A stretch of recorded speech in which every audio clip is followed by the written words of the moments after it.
Welcome to a very special episode of FretBuzz, dedicated to the memory of Eddie Van Halen.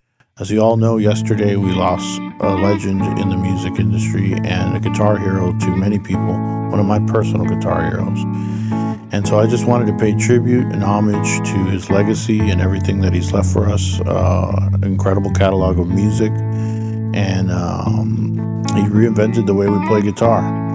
So with that being said, let's take a little trip down memory lane and rediscover the genius of Eddie Van Halen.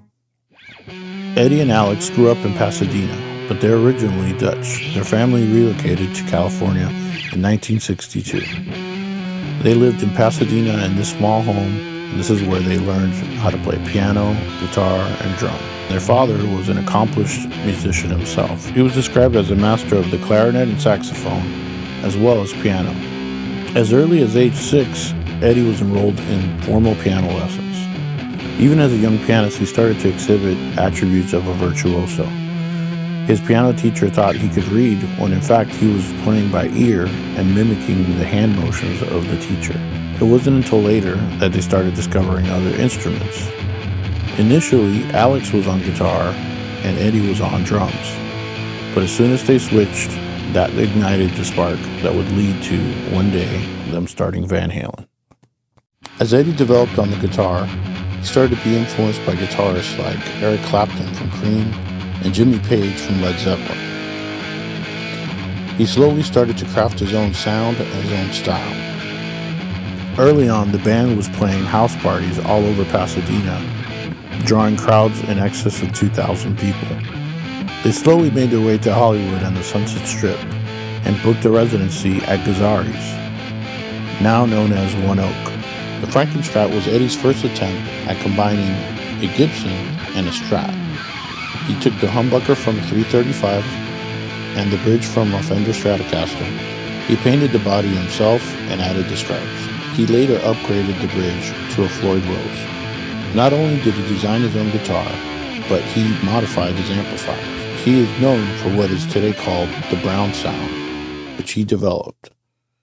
The main ingredients of the Brown sound are his MXR flanger, his MXR phaser, the Echoplex tape echo, and the Marshall Plexi amps he used. To this day, guitarists are still chasing that elusive tone.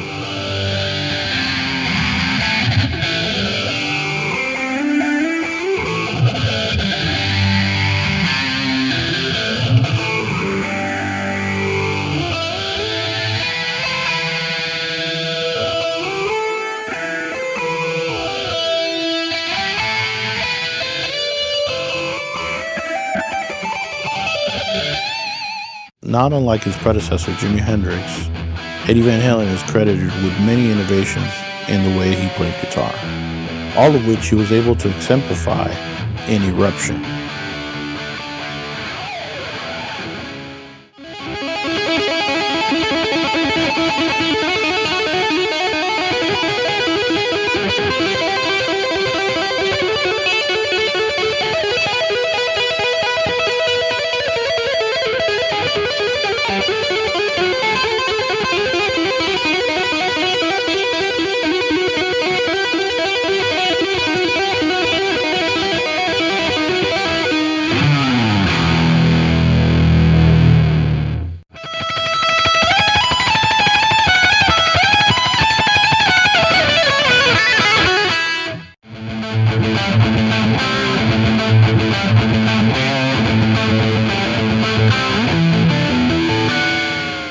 Prior to 1978, no one had ever heard the guitar generate sounds like these.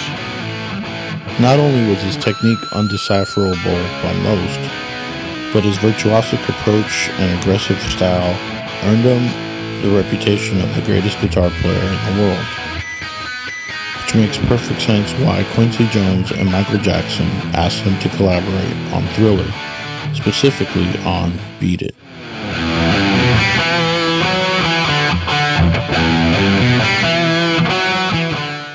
Although most people assume he played all the guitar tracks on the song, Steve Lukather had actually laid down most of the guitars.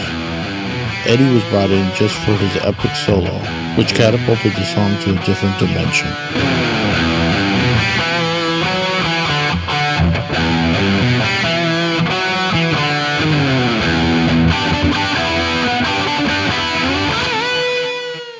The following year, they released 1984, one of their most well-received albums, but sadly, by 1985, David Lee Roth decided to part ways with Van Halen. Tune in next week for part 2, the second half of the Van Halen legacy.